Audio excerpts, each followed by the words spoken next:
The undergraduates have actually chosen a graduation speaker to present her views about the meaning of her experiences at Stanford. This year's speaker will be Nicel Mohamed Hinds. She was born in New York and attended Stanford and is receiving her BS in physics and a minor in creative writing with a poetry concentration. She has done research as an undergraduate in physics with a concentration in astrophysics and particle physics. After graduation, she plans to focus on physics research, outreach, and equity and inclusion work for some time before joining the physics PhD program at the University of Washington. Let's welcome Nicel.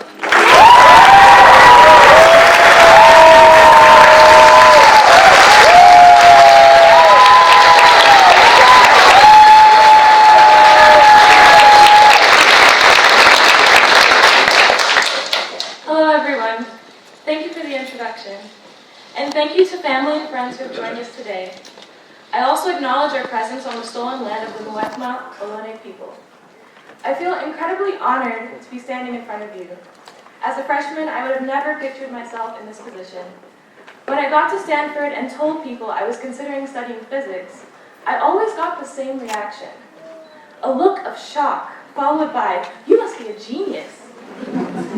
Each time, that reaction, a symptom of toxic physics culture, was a painful reminder that my identities didn't belong, and that if physics didn't come easily to me, why bother trying?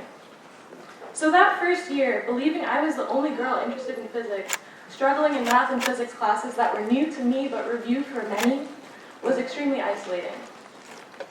I almost gave up, but over these 4 years, the department has seen a lot of change. And I'm not just talking about the shift from donuts to cheese and crackers right before this. I'm talking about student-led change. I'm talking about PUMAs, or Physics Undergraduate Women and Gender Minorities at Stanford, a student group I co-founded with Deepthi Kannan and Manisha Singh Patel, a home away from home that won us a Campus Impact Award for building bridges. I'm talking about Physics 93 SI, POISE, or Physics Outreach for Inclusive Science Education, and Physics 94 SI, initiatives started by Josie Meyer and Manisha Singh Patel that tackle what diversity, equity, and inclusion in physics mean in practice. I'm talking about all the other work that goes unseen. Thank you to faculty like Lauren Tompkins and Risa Wexler for believing in us and supporting us in this work, and for their leadership on the Physics Equity and Inclusion Committee formed a few years ago. Thank you to other faculty for also leading change, such as Sarah Church and Carl Wyman, who created Physics 41E, a separate mechanics class tailored to students with little to no physics preparation.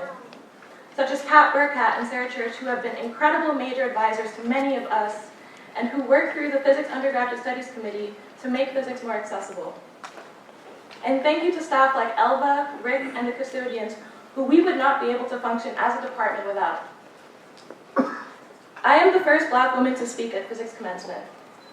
And to my knowledge, the only Black woman within my time at Stanford to have gotten a physics bachelor's at Stanford.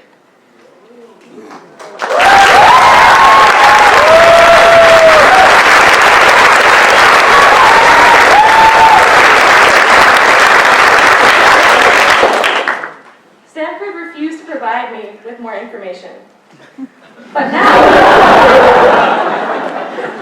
now, there are at least 3 Black women studying physics in the years below me. This is not due to innate individual genius, but the work of showing up for each other. We must name and remember that work. Class of 2019, we did it. We physicists got our degrees and created a community to be reckoned with.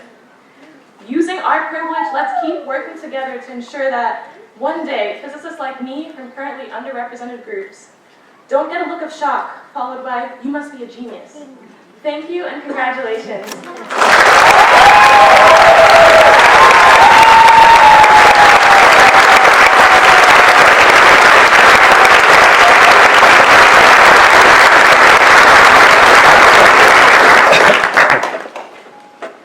Thank you, Nicel, for that stirring talk.